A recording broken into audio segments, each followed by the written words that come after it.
저는 지난 주간 미리 광고 드렸던 것처럼 우리 장로님 가정 세 가정과 더불어서 우리 교회가 속한 서북 시찰의 수련회를 다녀오게 되었습니다. 이번에 우리가 다녀왔던 곳은 말레이시아 사바섬이라는 곳인데요, 흔히 그 지역으로는 관광지로는 코타키나발루라고 하는 곳입니다. 늘 그런 곳을 참여할 때마다 목사로서 마음에 갖는 기도가 있습니다. 하나님, 이 시간을 통해서 내가 하나님의 음성을 듣기 원합니다. 하나님의 눈으로 보기를 원합니다. 하나님의 마음으로 느끼고 올 수 있기 원합니다. 꼭 선교지가 아니더라도 뭔가 하나 배우고 오는 그러한 은혜가 있어야 되잖아요. 단순히 놀고 쉬고 먹고 오는 그러한 수련회가 아니라 하나님의 교훈을 깨닫고 오는 그러한 시간 되게 달라고 기도하게 됩니다. 이번에도 우리 시찰에 속한 여러 교회 한 40명의 목사님, 장로님, 또 아내 되시는 사모님, 권사님들이 함께 하였는데요, 하나님 이번에도 나에게 그러한 은혜를 주세요 기도하면서 참여하며 참으로 귀한 이번에도 하나님의 교훈을 마음에 하나 담아올 수 있었습니다. 그래서 그것을 마음에 담고 생각하고 묵상하면서 이번 주일 말씀으로 이 말씀을 함께 나누면 좋겠다 생각해서 마음에 담아 준비한 말씀이 오늘 말씀의 제목, 맹그로브와 같은 인생이다. 거기서 봤던 둘째 날 그 오후 시간서부터 저녁 시간까지 그 일정 중에서 그 한 숲을 보게 되었습니다. 디아난이라고 하는 그러한 지역의 강줄기에, 거기가 상당히 일몰이 유명하다 그래서 인솔자께서 거기로 인도하셔서 일몰을 보면서 그 강가에 있는 그 수많은 나무들, 그 가운데 하나 이 맹그로브라는 나무를 보게 해주셨는데요, 지금 여러분들 사진으로 보고 있는 곳이 그 디아난 그 강가의 그 모습입니다. 한번 넘겨주시겠어요? 일몰이 상당히 예쁘지요? 저만 보고 오기 너무 죄송해서 사진으로 우리 성도님들 사진으로나마 그 일몰을 봤으면 좋겠다 담았고요. 넘겨주시겠습니다. 예, 그 옆에 있는 그런 수상 가옥들의 모습이고요. 또 한 장 넘겨주시면 이제 이 숲이 바로 제가 봤던 맹그로브 나무로 되어 있는 숲입니다. 여러분 지금 보시면 그 위에 나무 잎새에 많은 숲이 있고 그 밑에 강줄기 밑에 그 가느다랗게 놓여져 있는 게 그 나무의 줄기처럼 보여지는데, 자 가까이서 지금 한번 보여주시겠습니까? 저게 바로 저 나무의 아주 가느다란 여러 개의 뿌리들입니다. 조금 더 가까이 하나 더 사진을 보시겠습니다. 보시면 저 강가 뚝에 있는 그러한 늪지에 형성되어 있는 나무가 바로 맹그로브라는 나무입니다. 사실 이 나무는 볼품으로는 가까이서 보면 하나 모양새가 없는 그러한 나무입니다. 또한 줄기로 하나 제대로 나무로 쓸만한 그러한 가치도 없는 나무라고 합니다. 가장 더러운 강둑에 그 늪지에 놓여져 있는 맹그로브 나무, 아프리카 해변이나 주로 동남아시아에 있는 나무로서 말레이시아 저 해변가에 많이 있다고 하고 우리나라에서는 전혀 볼 수 없는 그러한 나무이지요. 사실 말레이시아에 가보니까 비가 많고 해가 강해서 나무들이 아주 잘 자랍니다. 우뚝 솟아있는 그러한 야자수, 그러한 야자나무를 비롯해서 수많은 나무들이 잘 자라는 그러한 나무인데요, 저 뚝방에 저렇게 맹그로브 나무에 볼품없는 저 나무가 쭉 놓여져 있더라고요. 근데 인솔자가 하는 이야기가 저렇게 볼품없는 나무이지만, 저렇게 무가치해 보이는 나무이지만 저 나무의 그 영향력은 상당하다 그래요. 어떠한 영향력이냐면 저 나무가 바로 저 뿌리 부분에서 그 주변에 있는 모든 그 독성이 들어있는 탄소를 다 빨아먹는다 그래요. 그래서 그거를 자기가 자기 몸에 저장을 하고 그리고 잎사귀를 통해서 상당한 양의 산소를 뿜어낸다 그래요. 그러한 그 나무의 효과가 다른 나무하고는 비교할 수 없을 정도로 그 기능이 탁월한 역할을 저 지역에 감당하면서 저 지역만 아니라 지구 전체에 상당한 생태계를 지켜나가는 아주 큰 역할을 한다 하는 이야기를 들었어요. 그리고 보시면은 다시 우리 가까이에 있는 나무가지를 한번 보여주시겠습니까? 그 뿌리 부분을 보면 저렇게 촘촘히 놓여있는 저 뿌리 사이로 작은 생물들이 저기서 거주하며 산다는 거예요. 저희도 그날 갈 때에 상당히 그 늪에 큰 악어가 있어가지고 악어가 뭘 먹으려고 아주 호시탐탐 노리고 있는 게 보여지지요. 거의 뭐 악어 길이가 한 3m 넘는 그러한 긴 악어가 놓여 있는 걸 봤어요. 그러니까 웬만한 생물들은 살 수가 없는 그러한 지역에서 저 맹그로브 나무의 뿌리가 그들의 아주 편안한 안식처가 되어진다는 거지요. 그리고 그러한 그 안식처에서 생물들이 보호를 받을 뿐만 아니라 또 다음 사진 한번 보여주시겠습니까? 자, 여러분 지금 깜깜한데 저 하얀 게 뭘까요? 자, 다음 사진 한번 보여주시겠습니까? 네, 똑같이 뭐 그저 깜깜한 도화지에 점치고 놓은 것 같은 저것을 보고서 쉽게 이해 못하는데요. 자, 다음 동영상으로 한번 보시겠습니다. 보여지지요? 이게 뭘까요? 예, 바로 그 맹그로브 나무에 서식하고 있는 수많은 반딧불입니다. 저는 서울서 태어나서 서울서 자랐기 때문에 반딧불 이야기를 듣는데 한 번도 못 봤어요. 근데 이번에 보면서 정말 얼마나 아름답고 예쁘든지요. 마치 성탄 트리를 해놓은 그러한 성탄 트리의 조명이 반짝반짝거리는 것 같은데요. 이제 저희가 타고 가고 있던 그 물줄기에 배를 타고서 반딧불이 날아옵니다. 어떤 분은 모자로 탁 채니까 반딧불이 잡히고요. 그 가까이 있을 때 손으로 탁 하니까 저도 모르게 반딧불이 손에 잡히는 거예요. 딱 손을 펼치니까 아주 녹색불의 작은 반딧불이 저희 손에 들어와 있어서 한참을 바라보면서 좋아했던 기억이 있습니다. 바로 그 반딧불을 머금고 있는 그곳이 바로 이 맹그로브 나무의 숲이었다, 이렇게 이야기합니다. 여러분, 겉으로 보면 아주 볼품없는 나무에 불과하고요, 저 나무 저거 뭐에 갖다 써먹나 이야기할 수 있지만 실질적으로 그 나무가 보여주고 있는 영향력, 그 나무를 통해서 그곳에 이루어지는 놀라운 모습은 우리의 상상 이상의 모습임을 바라보게 되어지지요. 여러분, 저는 이것을 보면서 성경의 한 인물을 떠올리게 되었어요. 그는 바로 오늘 우리가 읽었던 말씀의 그 주인공과 같은 다윗이라는 사람인데요. 여러분, 우리가 할 때 다윗은 얼마나 위대한 사람이었습니까? 이스라엘의 성군 다윗이라고 이야기하잖아요. 그런데 다윗이 다윗 되기까지 다윗의 시작은 어떠했는가? 그 모습을 보면요, 우리의 상상 바뀌었던 것을 바라보게 되어지는데, 여러분, 성경에 다윗의 이름이 어디에서 제일 먼저 나오는지 아세요? 창세기부터 시작해서 성경에 쭉 넘겨보다 보면 다윗의 이름이 첫 번째 나오는 곳은 바로 룻기입니다. 사사시대에 가장 아픔이 있었던 가정, 하나님의 은혜 없이는 살 수 없었던 그 깨어진 가정이 하나님의 은혜로 어떻게 회복되어져 가는가. 엘리멜렉과 나오미가 베들레헴에 살다가 흉년을 만나서 모압 땅으로 이사를 가게 됩니다. 이민을 가게 되어져요. 거기서 10년 동안 살면서 남편도 죽고 두 아들도 죽고 이제는 모압의 여인 둘을 며느리로 데려있던 나오미가 그 이스라엘 베들레헴의 흉년이 끝났다는 이야기를 듣고 내 고향 땅으로 돌아가야지.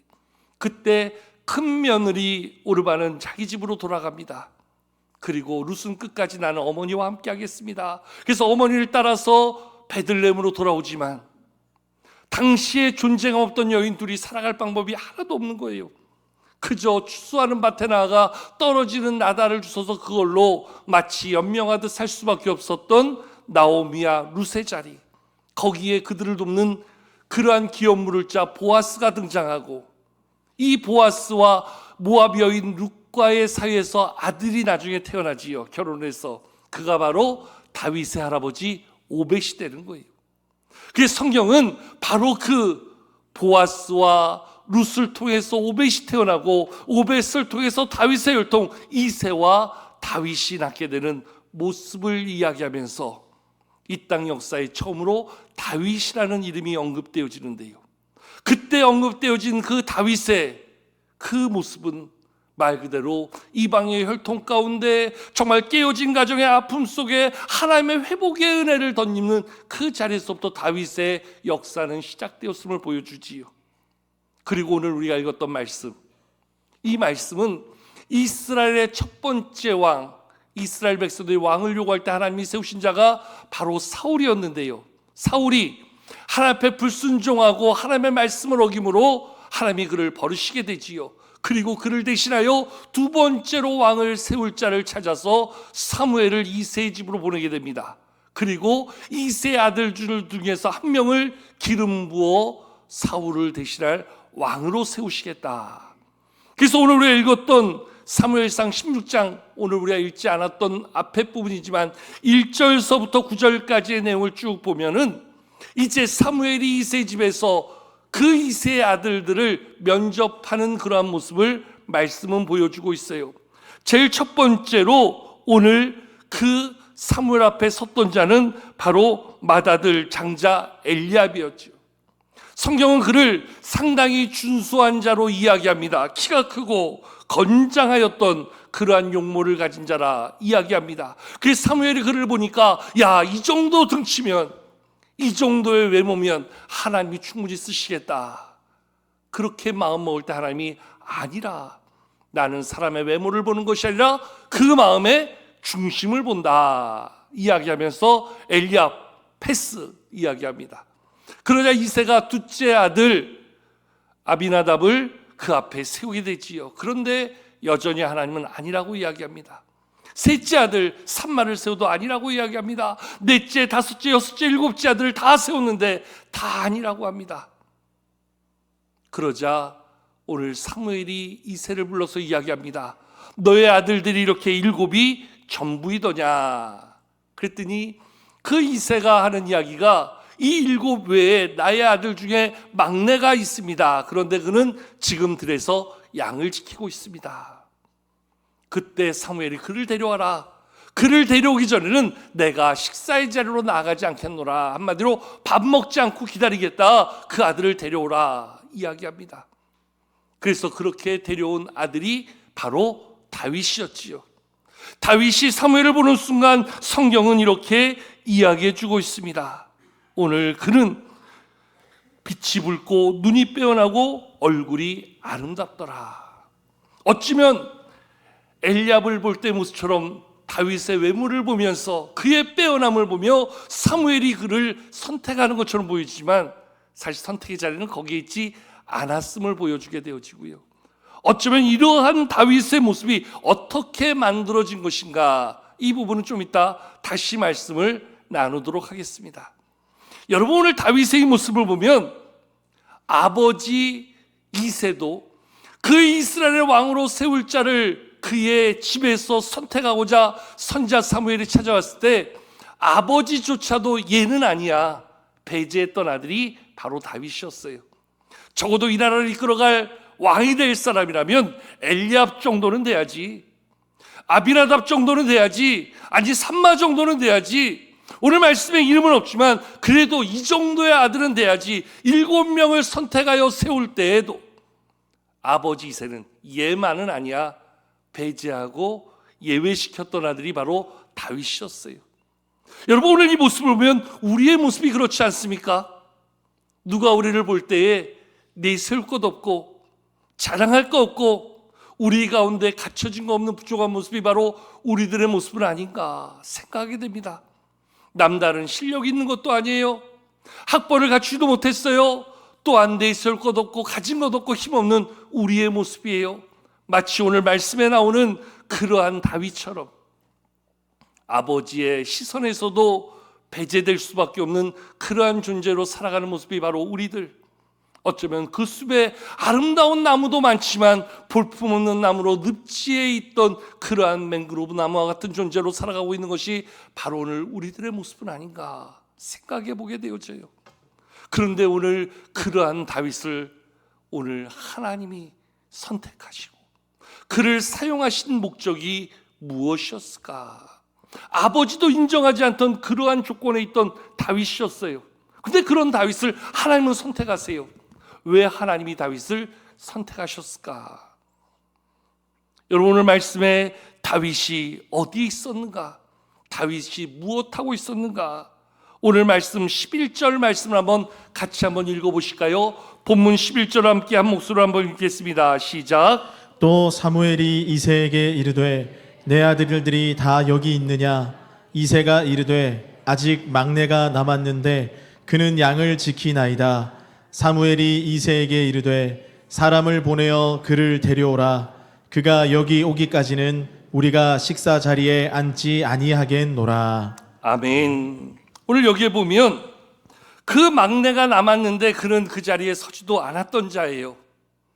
그런데 그 순간 다윗은 지금 어디 있었다고 아버지 이새가 이야기해 주고 있습니까? 지금 말씀은 그는 양을 지키고 있다 이야기합니다. 오늘 아버지의 기준에도 들지 못해서 그는 마치 버려진 자처럼, 배제된 자처럼, 그 자리에 없는 자처럼 이야기되어지고 있는데, 그러한 상황 속에서 다윗은 자기에게 주어진 책임 속에 그 양을 지키고 있는 모습을 보여주고 있다는 것이죠. 한마디로 자기에게 주어진 역할에 최선을 다하고 있는 그의 모습을 말씀은 우리 가운데 보여주고 있다는 거예요. 이러한 다윗의 모습이 얼마나 성실하게 이루어지고 있었는가, 그것을 볼 수 있는 부분이 그 다음 장에 나오는 17장에 이제 이스라엘의 블레셋이 쳐들어와서 전쟁을 하고 있는 상황에 그 블레셋의 큰 장수 골리앗이라는 사람이 나와서 이스라엘 앞에 큰 소리치니까 아무도 나가서 싸울 엄두를 못 내고 있던 상황에 아버지의 심부름으로 전쟁에 나간 형들의 안부를 확인하기 위해서 전쟁터에 나갔다가 이스라엘 욕하고 비웃는 그 블레셋과 골리앗을 바라보면서 어떻게 하나님을 욕하는 자를 내가 참고 견딜 수 있겠습니까? 내가 나가서 싸우겠습니다. 작고 어린 소년이었던 다윗이 사울 왕에게 이야기합니다. 제가 나가서 싸우겠습니다. 그랬더니 사울 왕이 볼 때 기가 막힌 거예요. 야, 이렇게 건장한 네 형들도 나가서 싸울 엄두를 못 내는데 네가 나가서 뭘 싸우겠다 그러냐. 그때 다윗이 자기의 목자로서의 경험을 가지고 이야기하는 것이 한 장 뒤에 나오는 17장 34절 35절의 말씀인데요. 우리 화면을 보면서 한번 같이 한번 읽어보실까요? 함께 읽겠습니다. 시작. 다윗이 사울에게 말하되 주의 종이 아버지의 양을 지킬 때에 사자나 곰이 와서 양떼에서 새끼를 물어가면 내가 따라가서 그것을 치고 그 입에서 새끼를 건져내었고 그것이 일어나 나를 해하고자 하면 내가 그 수염을 잡고 그것을 쳐 죽였나이다. 아멘. 다윗이 전에 자기가 들에서 양을 지킬 때 있었던 경험을 지금 이야기하는데요. 한마디로 나는 양을 지킬 때 양을 지키는 목자로서 이러한 모습을 가졌습니다. 이렇게 살았습니다. 자기의 삶을 이야기하는데 오늘 그가 이야기하는 게 뭐예요? 들에서 양을 지킬 때 사자나 곰이 와서 그 새끼를 물어가면 나는 쫓아가서 그것을 치고 그 입에서 새끼를 구하였고 그것이 나를 해하고자 하면 나는 그것의 입을 잡고 수염을 잡고 그것을 쳐 죽였다.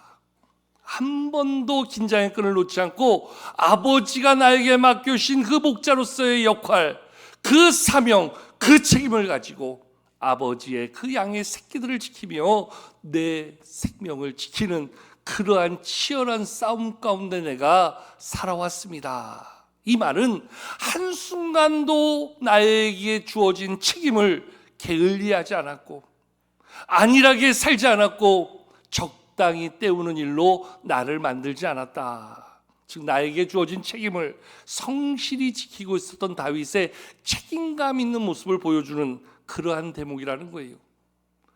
또 하나 우리가 생각해 볼 수 있는 것이 다윗이 사무엘이 와서 그 형들을 불러 모으고 아버지가 형들을 선보이는 자리, 다윗은 몰랐을까요?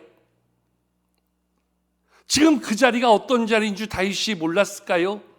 이제 사울왕을 대신해 이스라엘을 끌어갈 왕을 세우는 자리에 첫째서부터 일곱째까지 아들을 다 옷을 갈아입히고 뭔가 준비를 시키면서 막내인 자신에게는 너는 가서 들에서 양을 지켜라 이야기하는데 다윗의 마음이 정말 그 상황을 모르고 그냥 아무것도 모른 채 가서 양을 지켰을까요? 아마 다윗의 마음 가운데 인간적으로 생각하면 서운한 마음이 안 들었겠어요? 자기를 배제시키는 아버지에 대한 분노가 없었겠어요?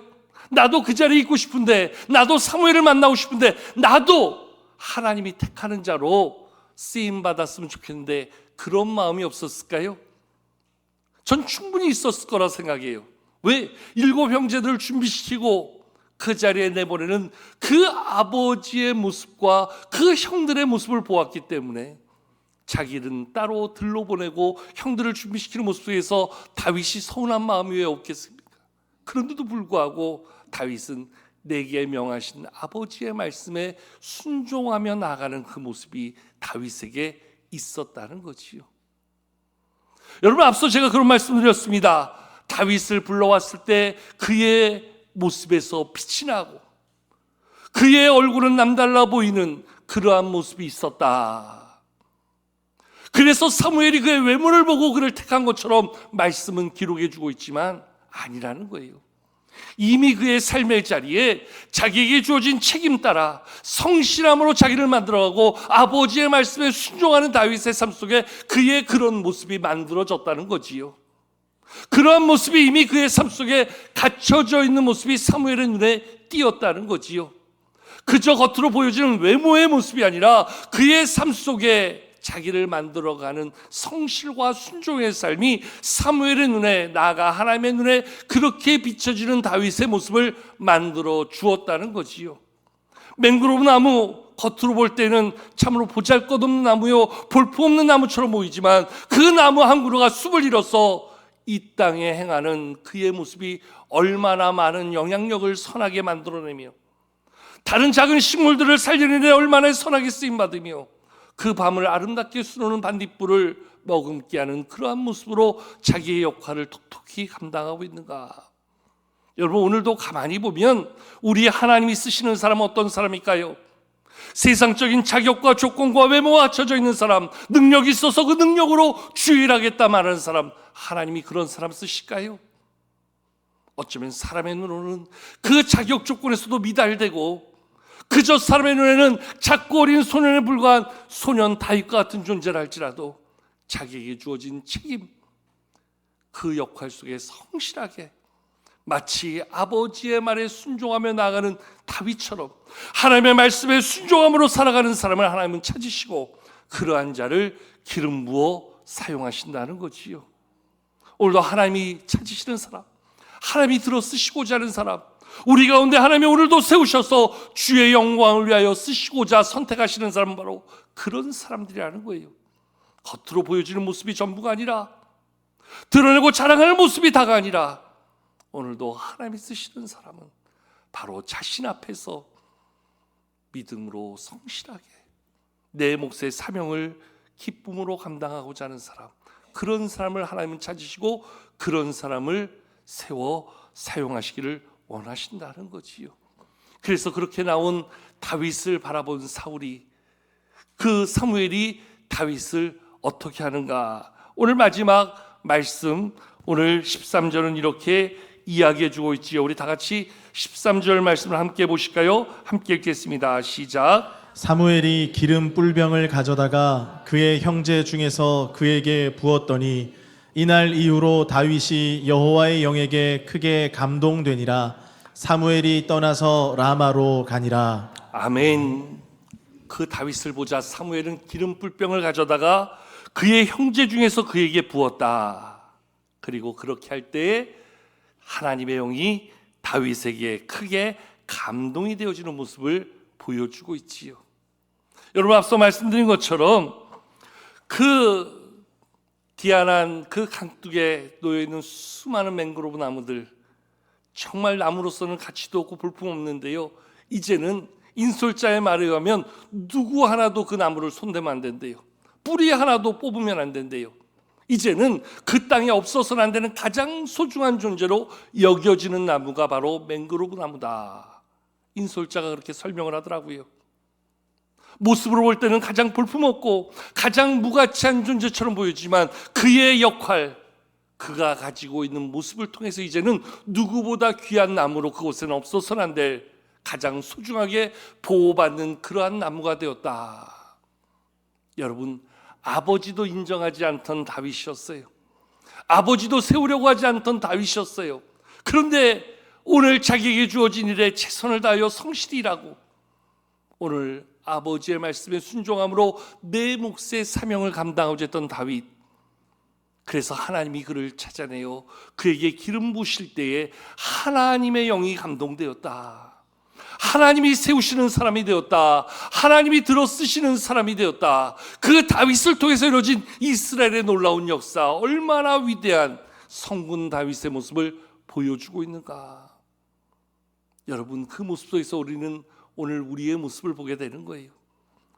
그 모습 속에서 오늘 우리는 우리 교회의 모습을 꿈꾸게 되는 거예요. 세상의 기준으로 보면 자랑할 것 없고 내세울 것 없고 아무것도 의미 없어 보이는 우리들이지만, 하나님의 영이 임하고 하나님의 은혜 가운데 살고 말씀에 순종하여 살고 내 몫의 헌신과 충성을 이룰 때 그런 사람을 하나님이 들어 쓰신다는 거예요. 하나님이 세우시는 사람이 된다는 거예요. 하나님의 영광에 부합하는 삶으로 하나님의 영광을 이루는 삶이 되어진다는 거예요. 바로 그가 맹그로브와 같은 인생이 될 것이다.